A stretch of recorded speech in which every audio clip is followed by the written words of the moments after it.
UndergroundHipHopBlog.com exclusive. Microphone check, 1 2 1 2. What up? This is Pawz One representing UndergroundHipHopBlog.com. I'm sitting here with none other than Slaine. What's going down, yo? How's it going? Wanted to talk to you about a lot of things today because, personally I'm a fan. Seen a lot of the videos, been a fan of the Coca Nostra, special teams, all that stuff.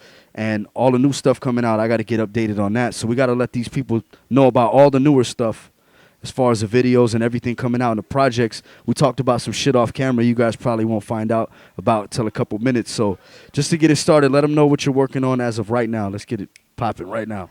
Well, right now I got the album just came out, the Boston project. Basically, I've put out a lot of material over the years, as you mentioned, special teams, La Coca Nostra, my solo stuff, and I just felt like it was a good time to, I've worked really hard to get where I'm at.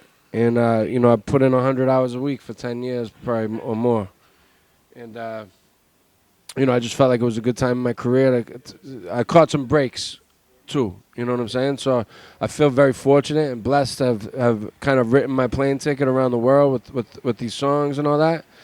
And I just felt like it was a good time to look back and fucking kind of try to shed some light on some of the cats that I came up with at the same time in the city that I'm from. Kind of pay homage to the cats that put me on, like Jason and Ed OG, and the dudes that came before me, like Twice Thou from Almighty RSO and Made Men is on the album too. And then to reach back and put some younger kids that are like 20, 22 that are just coming up from Boston and work with them. So I had a really good time making that album. It's not a compilation; it's a Slaine record. But it's, every song is a collaboration, pretty much. Every song is a collaboration with a couple other artists from Boston. So that's what I have out that came out 2 weeks ago. Pick it up. It's everywhere. It's, on all your digital, iTunes, Amazon, all that bullshit. But, and right now I'm actually recording 2 other albums. I have another album that's probably due out in the fall, like September it looks like, called The King of Everything Else. And that's like a proper solo album where it's pretty much all me. There won't be a lot of features on that. And then I'm doing a collab album with Mad Child from Swollen Members. So, and of course after that we'll probably be starting a new Coca record. So I just this is what I do. I stay in the studio. I love making music. That's dope. And a lot of the things you said I really respect and admire just from a man's standpoint. Like you said, paying homage to a lot of the OGs and still giving a chance to cats that are coming up. And the whole time, keeping things consistent and repping the city. You know what I'm saying? Repping the town, and that's all over the world. And then doing projects with people that are well respected. You know what I'm saying? Like, whether it's Coca Nostra, whether it's fucking Ed OG and the special teams. And then the Mad Child joint. Yo, how did that come about? I'm curious. Swollen Members had asked me to be on a record back in '09, and me and Everlast jumped on a joint for them. And I hadn't met them yet. I just did it on GP. And after that, I met Mad Child in Canada. First time I met him was actually he battled a dude at King of the Dot or whatever. And I was there for that. I judged some other thing or whatever. And anyways, I watched that. We kicked it a little there. And then we ended up going on tour with the Coca Nostra and Swollen Members in Canada. And then we really kind of clicked up. And I like his style, man. I think he's a dope MC. He's very, very unique. He's got a lot of style. He's dope, So and he's a great dude. So I like working with people that kind of I could see eye to eye with. You know what I'm saying? And that are good people first before even the talent. So it's just a good fit, man. And we started recording. I went up to Vancouver because he still can't get into the States. Hopefully that's gonna change soon. And we started recording, man, and I'm actually probably going to go back up there in a couple of weeks, and we're going to knock out another 7 or 8 joints then. So we got a thick lineup of producers for that one too, man. So I already know that fucking record's going to be crazy. I can already hear the combination, the left and the right punch between you guys. He's got a distinct style. You got your style. Like, it's going to be really dope. You know what I mean? And some of the producers, I heard some of the names. I don't know if you want to elaborate. Let these motherfuckers know who's dropping beats on there. We'll save that for when it's coming out. I don't want to, I don't want to spill the beans too early. You know what I'm saying? And it's the internet's a great thing in a lot of ways, but it's also it makes access to music and information so readily accessible that things become old quickly. Like the Regal Beagle. We just Googled. We were talking about Three's Company and what the name of the bar was and that show he couldn't remember. Just Google the motherfucker. But yeah. So I think like I've learned that lesson in the past. Like when you're like, yo, we're making a record right now, and then people are like, where is it? Where is it? It's like when you let the cat out of the bag on who's producing and all that stuff a little too early. Sometimes it takes the shine off of it before it's time to come out. I've heard people say like, yo, there's no mystery to this shit no more. Like back in the day, like you didn't really know so and so they were collabing or they were doing a record. It wasn't on Facebook. It wasn't on Twitter. Like you saw like a promo ad and you're like, oh shit, you lose your mind because yo, those people are working together.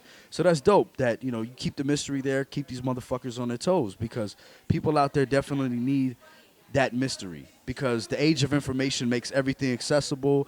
And eventually it's going to get boring because you're going to know too much and it's going to get whacked. So that's dope. Keep them on their toes. But like it's crazy because I just put this record, the Boston Project, out 2 weeks ago, and people like a couple people hit me online like, "Yo, I love this record. When's the next one?" It's like they're already ready. Like, you know what I'm saying? It's like, man, I just put this motherfucker out. I'm still doing the promo for it.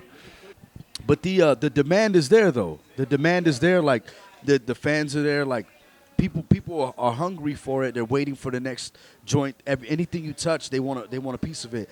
I let people know, yo, I'm going to be meeting up with Slaine to do an interview for undergroundhiphopblog.com. And a lot of people, yo, fucking this and that and blah, blah, blah. So the fan base is definitely there. It's growing, just like the catalog is growing. I wanted to talk to you about some of the film stuff as far as, like, the transition. How did you go? Because being an MC is one thing, because we don't fake shit. You know what I'm saying? And then going into acting, it's not necessarily fake, but it's an art in itself. Where you gotta remember lines. You gotta remember, yo, what was my starting point, et cetera, et cetera. So it's definitely a whole nother art. And to be able to transition as well as you have, yo, like, what was that experience like? Well, acting is not something that I thought I was gonna end up doing. What happened is there was an article about me in the Boston Herald, and this is '06. And, I was kind of fucked up in the game a little bit there. Like, I had put out The White Man as the Devil Volume 1. I had linked up with Coca. It was just starting to happen, though, and I was living in this warehouse that had no hot water or electricity. And Ben Affleck saw me in the newspaper. And, there's a newspaper story, and it talked a little bit about who I was and, like, about La Coca forming and stuff. But I wasn't, like, making money yet, and I was fucked up in the game. And Not to interrupt you, but you had said earlier putting in 100 hours a week. That shit resonates, and people in that article, I'm sure when he saw that, he kind of just felt that vibe, you know what I'm saying? So I think that's dope. I don't know what it was, but he brought me in, and I did 5 auditions. And, it's funny, like we say about remembering lines, because with the music, like, you have to remember lyrics and lyrics and lyrics. It's a little bit different with the movie stuff, and Ben kind of mentored me and was like, "Fuck the lines, don't worry about the lines. Think of the story. You start at point A and point B, and you're trying to communicate a story. So don't worry about all the fucking lines." And that put me at a tremendous ease. You know what I'm saying? Like, he saw something in me that I was an actor, and I didn't know that. You know what I'm saying? That's why that's my dude. He changed my life so much by putting me in those movies, and I thank him for that all the time. That's the homie, but he's a good dude, man, and it's been an experience, man. To me, I looked up to House of Pain and Cypress Hill and DJ Premier. I had their pictures on my motherfucking wall when I was a kid. So working with them, to me, was oh my God, I can't. I remember going in the studio and fucking splashing my face with water like, yo, you're in the room for a reason, dog. Go kill it, So when I got on a movie set, the first movie I did was with Morgan Freeman and Casey Affleck and Ed Harris, and Ben Affleck's directing it, because to me, I had already went through that and had went out on stage with with these guys, with legends, had worked in the studio with legends. So to me, getting on the movie set, I was already like in my comfort zone for some reason. Maybe I shouldn't have been, but yeah. So the difference between the music and the acting for me is acting is much more subtle. Your face is on a 40 feet across on a screen, so it's like the slightest movements and emotions are going to be picked up. So, when you're rhyming on stage or projecting to 8,000 people or whatever, you have to almost exaggerate your actions. Where in a movie, like, you might move your eye, like, and it says a lot. You know what I'm saying? So they're definitely different art forms, but at the end of the day, it's all storytelling, which was what I love to do and what I think I was put here on the earth to do. You mentioned performing. See, that's one thing, like, performing is definitely one of the best parts of being an MC. Like, studio rappers, they get away with hiding in the studio, recording, doing their thing, but I know you perform, like, all over the fucking planet, yo. I mean, I have an addictive personality, man, and that's I like to get drunk, I like to get high, and that's like getting high. You know what I mean? It's you going on stage, like, that adrenaline rush is something that you can't really describe to anybody else, and especially once you get into those bigger crowds. The first La Coca show we did, there was it was like 10,000 people at the Royal Arena Festival in Switzerland, and we headlined the festival. It's Saturday night.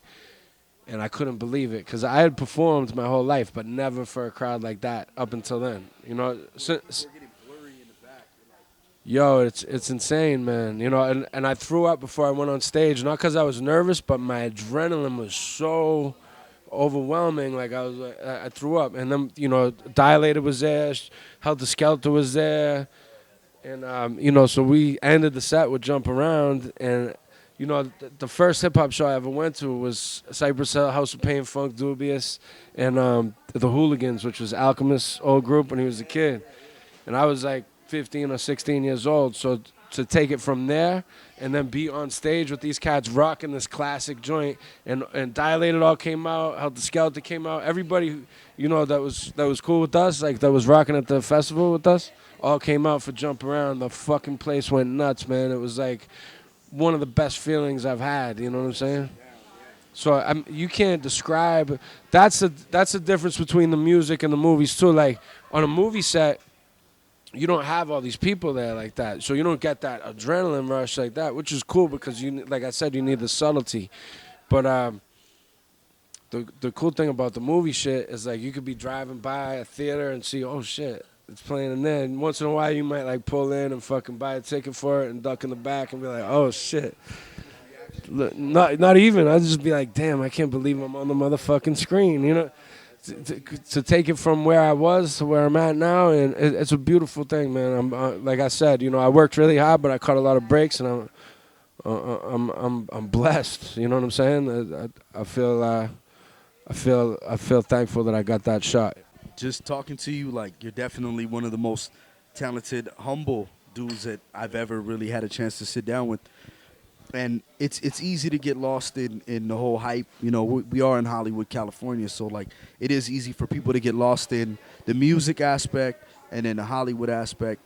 But, like I say, you're definitely humble, and you're a hardworking dude, and I think people gravitate towards that. There's a lot of people out there that are like, fuck yeah, dude is dope, and he grinds like a motherfucker. So that's definitely dope. So let these people know about the links, where to find everything, the website and all that stuff. Yeah, basically I just, operate on Twitter and Facebook as far as interacting with the fans. I'm on there every day, answer questions if people ask me questions, and post up all my shit when it's coming out. Slaine's World is the Twitter. Slaine ends with the E. And Facebook page is slaine.official. That's the official pistol joint right there. Not, I see there's like some fake pages or some stuff that fans started. I ain't even mad at them. I'm just saying that's the one that I'm on, is slaine.official. That's the one that I interact with people on.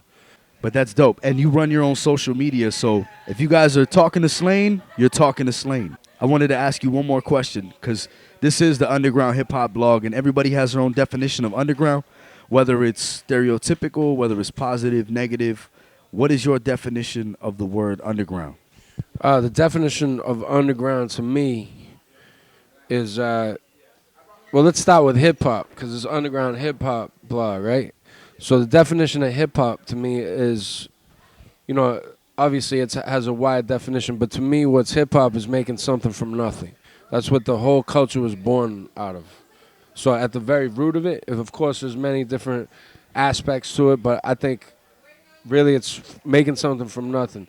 Now, underground is, you know, when is just a more concentrated form of that, of what hip hop is, making something from nothing.